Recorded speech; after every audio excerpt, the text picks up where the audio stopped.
Hello students, I hope everybody is studying at home. आज हम लोग जो चैप्टर करने वाले हैं, I will read out the chapter to you. It's stars with fuzzy tails and this is from the English channel. ठीक है, तो जो डिस्कस करने वाला हूँ वो है कि ये चैप्टर थोड़ा सा इम्पोर्टेंट है इसलिए कि हम लोग जब वो शाम हो जाते हैं, हम लोग जब आकाश की ओर देखते हैं, so we see lots of stars. तो ये स्टोरी जो है इट्स अबाउट लिटिल बॉय, ये आप जैसे ही हैं, उनके नाम है रोहन, और ये बहुत ही क्यूरियस है। क्यूरियस मतलब ये बहुत उत्सुक है, इनके मन में बहुत जिज्ञासा है।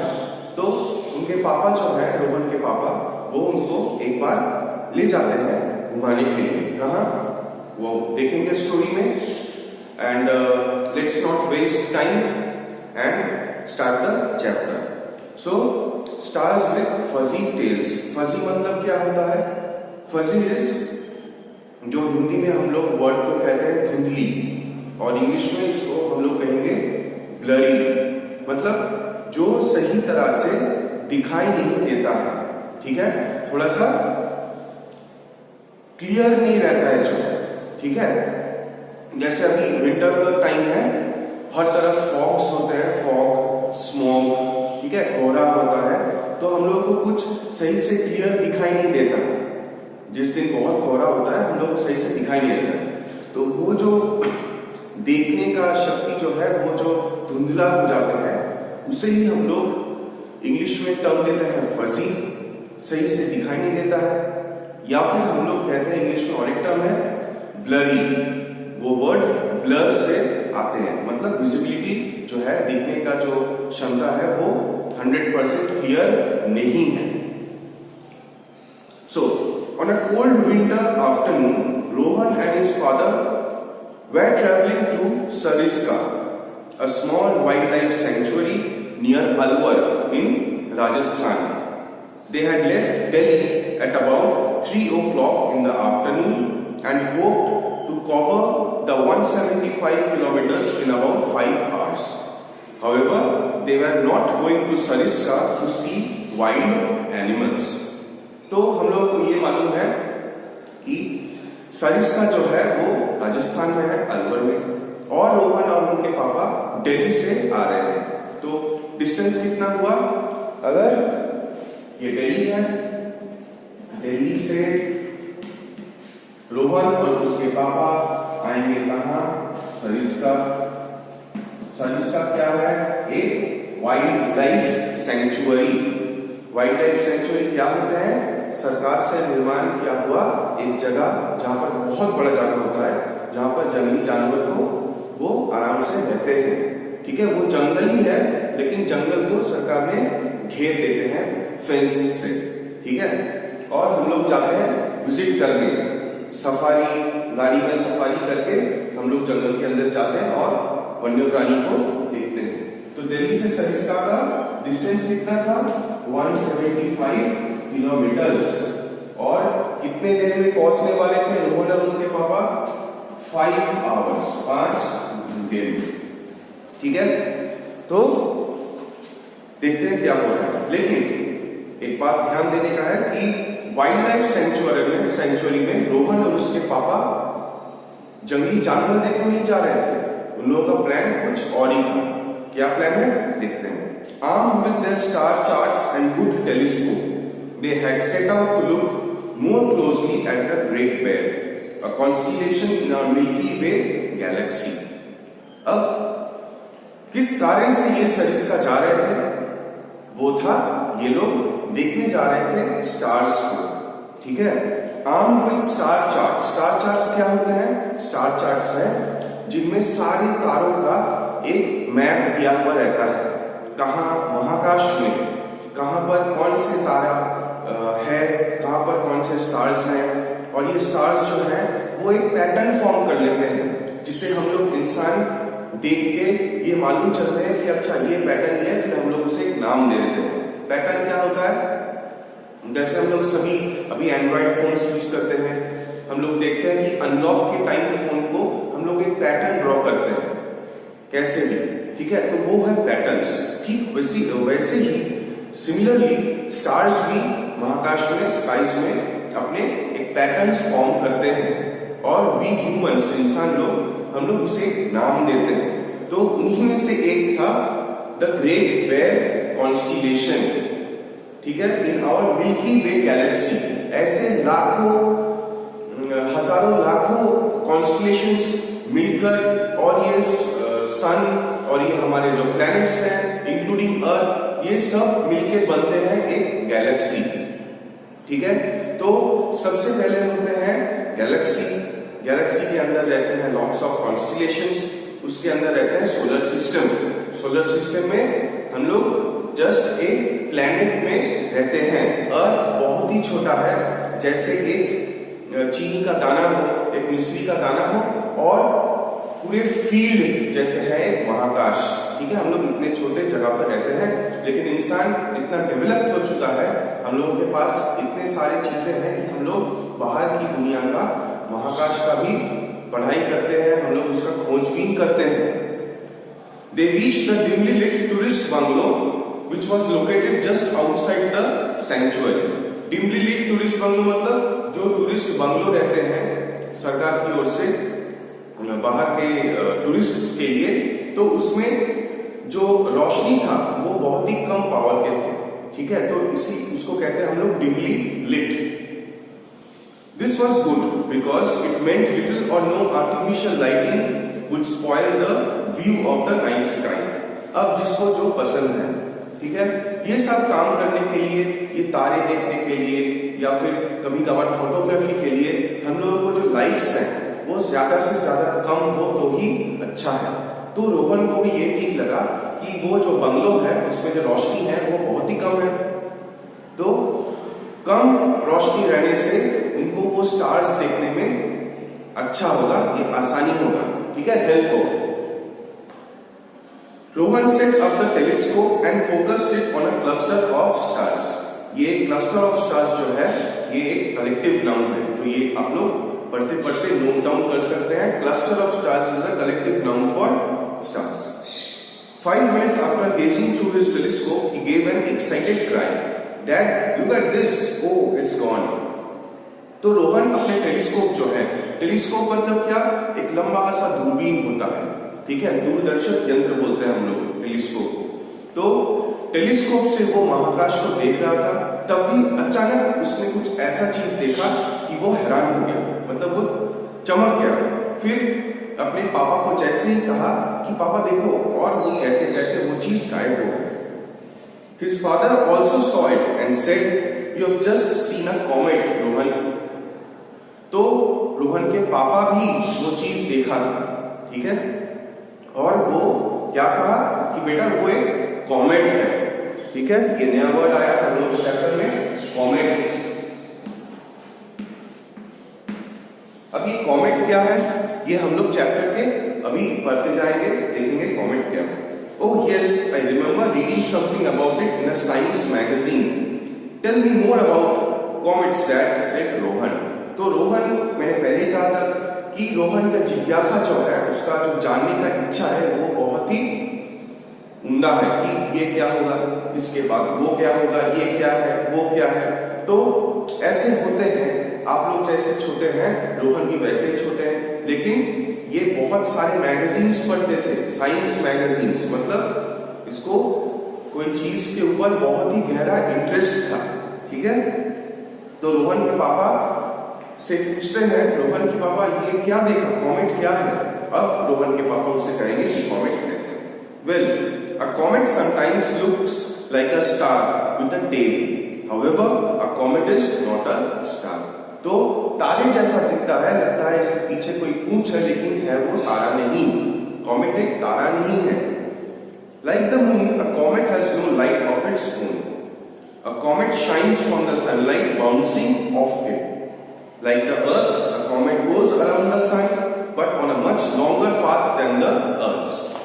तो क्या है, कॉमेट जो है वो तारा नहीं है, लेकिन वो चांद जैसा है, क्योंकि चांद का भी खुद का रोशनी नहीं होता है। चांद जो है वो सूर्य की रोशनी से शाइन करता है। सिमिलरली कॉमेट्स भी, ठीक है, कॉमेट्स के ऊपर सूर्य की रोशनी जब गिरते हैं, बाउंस मतलब क्या, सपोज ये एक कॉमेट है, ठीक है, इसमें लॉट्स ऑफ पोल्स है, पत्थर है, गैसेस है, ये सब है, ठीक है, ये एक कॉमेट है और यहां पर है सन, ठीक है, तो सन जो है ये चमकता है, अब इसका रोशनी आ रहा है कॉमेट में, ये सनरेज है, ठीक है, और इसे मानकर सनरेज जो आते हैं ये इनके जो सरफेस है, ऐसा कुछ चीजें हैं जो सनरेज आकर ये बाउंस बैक, मतलब जैसे क्रिकेट बॉल बाउंस हो जाता है, ठीक वैसे ही सनरेज आते हैं, बाउंस करके चले जाते हैं, ठीक है, और हम लोग दूर से जो देखते हैं वो चमकता है, ठीक है। अब कॉमेट्स में है क्या जो सनलाइट आके बाउंस करके चले जाते हैं? If a comet isn't a star, what is it? asked Rohan. अब रोहन का मन ये जानने के लिए उतावला था कि अगर वो तारा है नहीं कॉमेट, तो फिर वो है क्या? Some scientists think that a large part of a comet is water frozen into sleety ice and mixed with bits of iron and rock dust and perhaps a few big chunks of rocks। तो अब comet है क्या? ये scientist जो होते हैं, जो विज्ञानी होते हैं, जो खोजबीन में लगे हुए हैं कि महाकाश में क्या क्या चीजें हैं, महाकाश बहुत बड़ा है, बहुत ही बड़ा, हम लोग के मतलब अंदाजे से भी बड़ा है, ठीक है। तो साइंटिस्ट जो है, विज्ञानी जो है, वो ये खोज में लगे हुए हैं कि उनका एक अंदाज है कि वो लोग अंदाजा लगाते हैं कि कॉमेट जो है वो एक बड़ा सा पत्थर है जिसमें क्या है, लॉट्स ऑफ स्लीटी आइस, मतलब बर्फ जो है वो जम गया है उसके लेयर के ऊपर, उसके जो ऊपर पोर्शन है उसके ऊपर बर्फ जम गया है, और क्या क्या दबा हुआ है उसमें, गैसेस हैं और बहुत बड़े बड़े पत्थर। तो सूर्य किरण जब वो आइसेस में आते हैं, रिफ्लेक्ट करके चले जाते हैं, बाउंस बैक उसी को कहता है, ठीक है, और हम लोगों को लगता है कि वो चमक रहा है, इसीलिए वो तारा जैसा है लेकिन तारा है नहीं, ठीक है। When sunshine melts the ice in a comet, great clouds of gas go streaming behind it। जैसे ही सूर्य किरण आते हैं, इसमें आते हैं कॉमेट्स में, ये सारे स्लीटी आइस है, जमा हुआ बर्फ है, उसके नीचे बहुत बड़े बड़े चट्टान है, पत्थर है और गैसेस भी हैं, ठीक है। तो जैसे ही सूर्य किरण आते हैं और वो बर्फ गल जाते हैं, तो वो गैसेस जो है, बर्फ के नीचे दबा हुआ गैसेस, तो क्या होगा, वो रिलीज हो जाएगा, गैसेस छूट जाएगा आसमान में, और एक बड़ा सा कोहरा, एक बड़ा सा बादल जैसा लगता है हम लोगों को दूर से। These clouds together with the dust make a bright fuzzy looking tail। तो ये जो बादल हो गए, ये जो गैसेस जो रिलीज हो गए, ये एक बादल जैसा फॉर्म करते हैं, और ये धूल के साथ, धूल क्यों, क्योंकि उसमें बहुत बड़े बड़े चट्टान है, ये सबसे मिक्स होकर एक फजी लुकिंग टेल, मतलब वो पूंछ जैसा दिखता है, फजी मतलब याद रखना ब्लरी है, जो सही तरह से हम लोगों को विजिबल नहीं है, हम लोगों को सही तरह से दिखाई नहीं देता है, दूर से लगता है कि एक पूंछ है, ठीक है, गैसेस का पूंछ, उसमें आग लगा हुआ है, alright. No one knows how many comets are there. किसी को मालूम नहीं कि कितने कॉमेट्स हैं इस महाकाश में। There may be billions of comets, but only a few come close enough for us to see them। तो billions मतलब करोड़ों में, ठीक है, करोड़ों में हो सकते हैं, लेकिन उनमें से कुछ हम लोगों को, जो दुनिया है, जो पृथ्वी है, उसके आसपास आते हैं, तभी हम लोगों को वो दिखता है। Even then, it is not often that a comet comes close enough to be seen without a telescope। बात यह है कि ये लोग इतने कॉमेट्स जो हैं इतने दूर हैं, तो जब दुनिया के, धरती के या फिर पृथ्वी के पास आते भी हैं, जो हम लोग देख पाते हैं, वो भी हम लोग ऐसे नहीं देख पाएंगे, खाली आंखों से हम लोग देख नहीं पाएंगे, वो जितना भी सामने है, वो सामने मतलब कई हजार लाख किलोमीटर दूर, तो वो भी हम लोगों को टेलीस्कोप से ही देखना होगा। तो सोचिए वो कितना दूर रहते हैं, ठीक है। और कितना बृहद है, कितना विशाल है ये यूनिवर्स। ठीक है, Rohan was ready with this next question. Rohan का जो जिज्ञासा था, रोहन का जो जानने का इच्छा था, वो हर एक सवाल के बाद वो बढ़ता गया। उसके पापा उसको बताते गया आंसर्स और रोहन का जिज्ञासा बढ़ता गया कि इसके बाद क्या होगा, ये क्या है। Rohan was ready with this next question. So who saw the first comet to be able to write anything about it? अब इतने सारे, अगर हम लोग कहते हैं कि खाली आंख से वो दिखता नहीं है, विदाउट टेलीस्कोप दिखते नहीं है, तो फिर किसी ना किसी ने तो देखा होगा, तब जाके हम लोग जो आम इंसान है, हम लोग को मालूम चला अच्छा चलो इसे कॉमेट कहते हैं। तो वो पहला इंसान कौन था जो कॉमेट के बारे में पढ़ाई किया था या फिर उसके ऊपर रिसर्च किया था? It was a man named Edmund Halley who lived in the 17th century. He discovered the paths that comets take through the sky. तो पहला इंसान था धरती में जो कॉमेट्स के ऊपर ये खोजबीन किया था, उसका नाम था एडमंड हैली। ठीक है, और उन्होंने क्या किया था, उन्होंने ये खोज निकाला था कि कॉमेट्स जो है कौन से रास्ते में, ये ब्रह्मांड में कौन से रास्ते में ये लोग घूमता फिरता है। ठीक है, और ये घूमते घूमते कभी कभार छूट के आ जाता है पृथ्वी की ओर। Some comets move out of our sight and never come back. कुछ कॉमेट्स ऐसे हैं जो एक बार हम लोग को दिखा है लेकिन और दोबारा हम लोग को कभी नहीं दिखा। ठीक है, तो बात यह है कि ये कॉमेट्स जो है ये कहाँ खो जाते हैं अंतरिक्ष में, कहाँ गायब हो जाते हैं, ये किसी को नहीं मालूम। इसी खोज में हम लोग का जो साइंटिस्ट है, विज्ञानी है, पूरे विश्व भर में ये लोग बैठे रहते हैं कि कौन से पाथ में ये लोग मूव करते हैं, कौन से रास्ता ये लोग जाते हैं, क्या हो जाते हैं जब ये दुनिया के सामने आने पर, उसके बाद जब ये गायब हो जाते हैं, तो ये सब खोज करते हैं साइंटिस्ट। और एक बात बता दूं, 17th सेंचुरी मतलब आज अभी जो चल रहा है इसे हम लोग कहते हैं 21st सेंचुरी। सेंचुरी मतलब 100 साल। ठीक है, क्रिकेट में ये टर्म आप लोग सुने होंगे कि एक प्लेयर ने सेंचुरी मार दिया। सेंचुरी मार दिया मतलब 100 रन।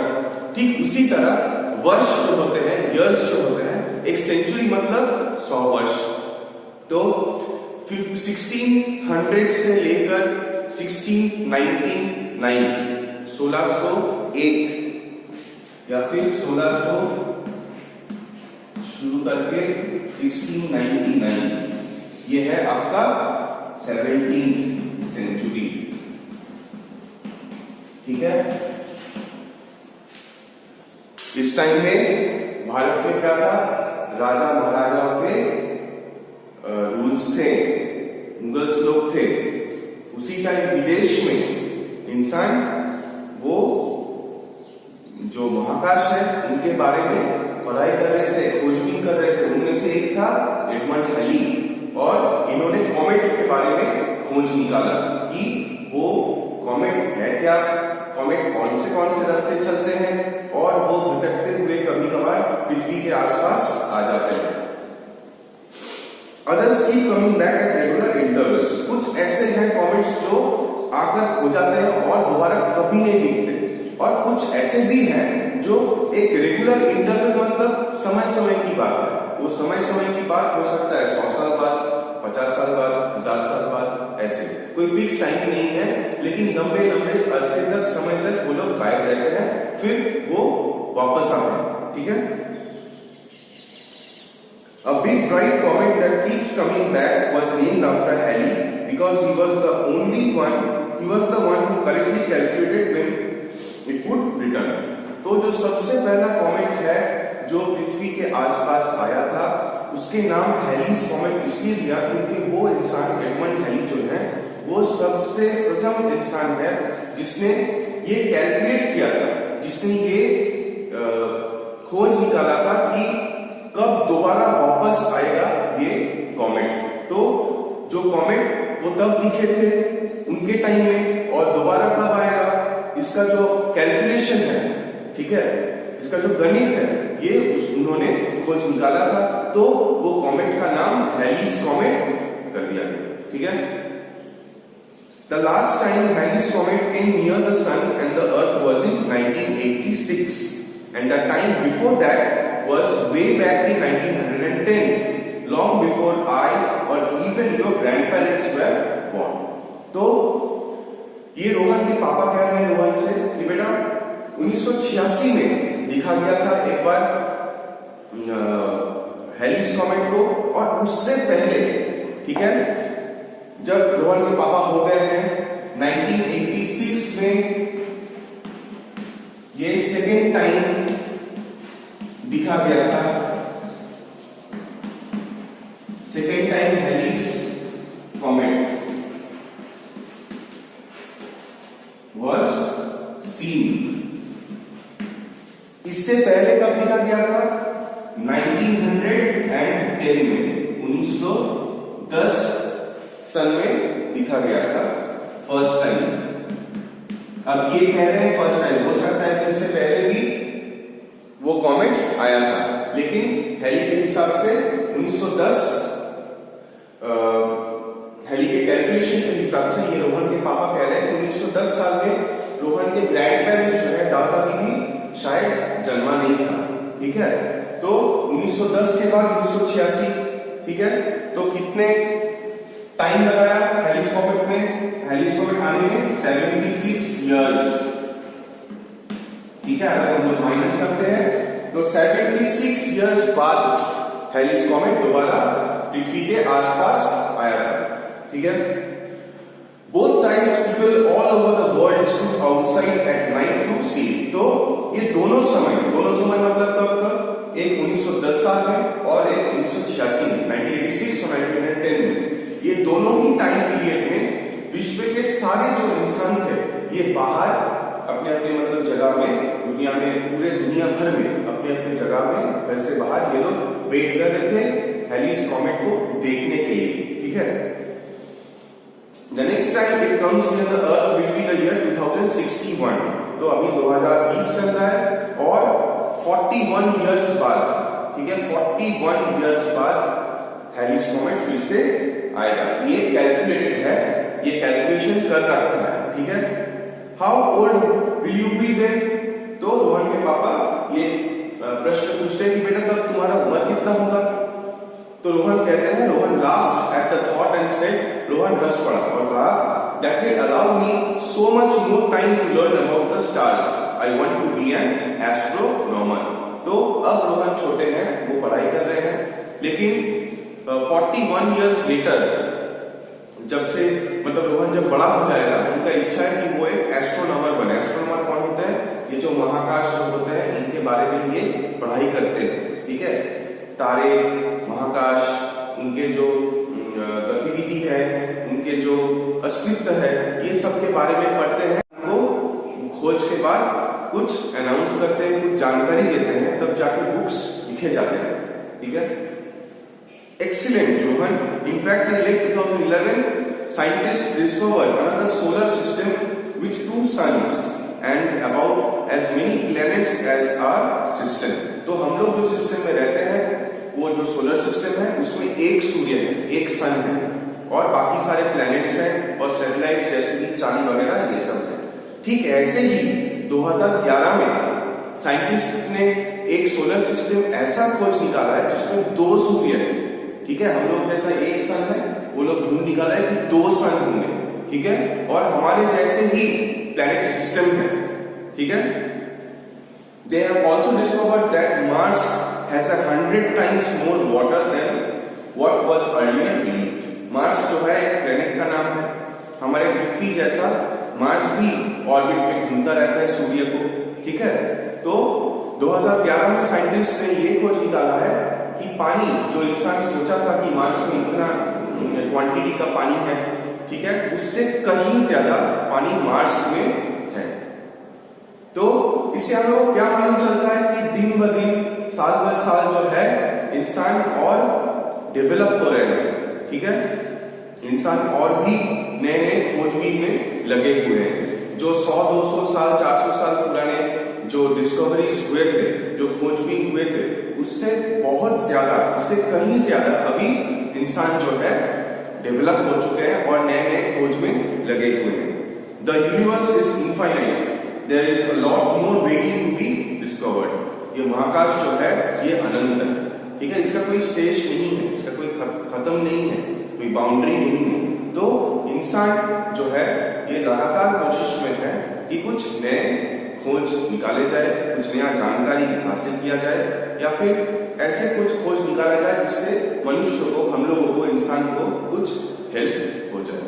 तो this is the chapter, this was the chapter named stars with fuzzy tails. I have read out, video को देखो, समझने की कोशिश करो।